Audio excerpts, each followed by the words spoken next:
Yeah, Alex, I spoke with law enforcement here in Texas who tell me that this brutal attack never would have happened if the Mexican drug cartels didn't have such a stronghold in the country. But tonight, those two survivors of the abduction are still in this hospital right now. We know that one of them is suffering from a gunshot wound to the leg.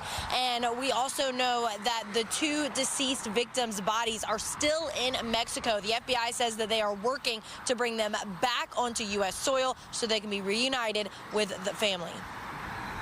Latavia McGee and Eric Williams survived a violent encounter after crossing into Matamoros, Mexico from Brownsville, Texas, for one of them to get a cosmetic procedure.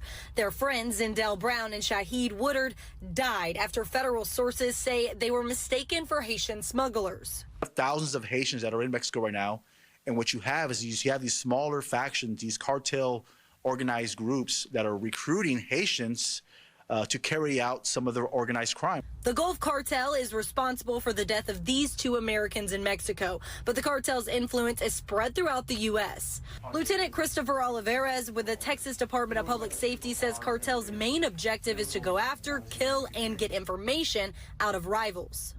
These cartels are going to continue to operate and become even more bold and become even more powerful as no action is being done. That's why it's very important that the federal government takes action now, designate the cartels as foreign terrorist organizations. South Carolina Republican Senator Lindsey Graham says he will introduce bipartisan legislation in the coming days to designate cartels as foreign terrorist organizations. Second step that we'll be engaging in is give the military the authority to go after these organizations wherever they exist.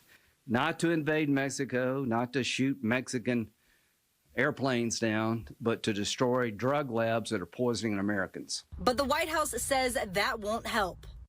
Designating these cartels as FTOs would not grant us any additional authorities that we don't really have at this time.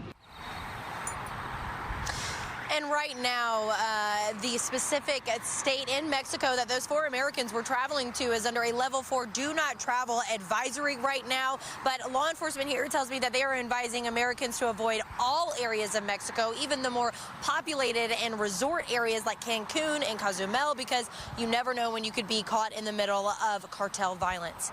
And in Brownsville, Texas, Mills Hayes, Fox 11 News.